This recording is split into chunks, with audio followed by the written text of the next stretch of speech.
L'ambition, c'est de créer des passerelles, c'est-à-dire, d'une part, diversifier le profil des étudiants en médecine.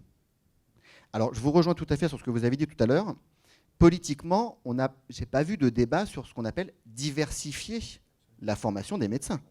Qu'est-ce que ça veut dire? Qu'est-ce que ça sous-tend? Est-ce qu'il faut remettre de la philo? Est-ce qu'il faut remettre de la littérature? Est-ce qu'il y a moins d'humanité qu'avant? Ça, c'est pas clair et ça n'a pas fait l'objet d'un débat politique. Mais d'une part, diversifier le profil des médecins. D'autre part, penser aux étudiants en première année de médecine qui échouent tout en étant très bons.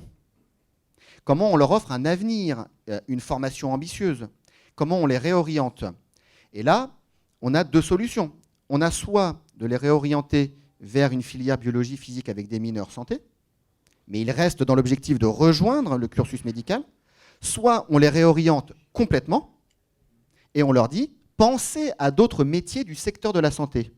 Nous, c'est ce qu'on a fait dans ma faculté de droit en disant « attendez, vous êtes en première année de médecine, vous êtes très jeune, vous ne connaissez peut-être pas toute l'ampleur des métiers du secteur de la santé, les économistes, les inspecteurs, les juristes, directeurs d'hôpital ».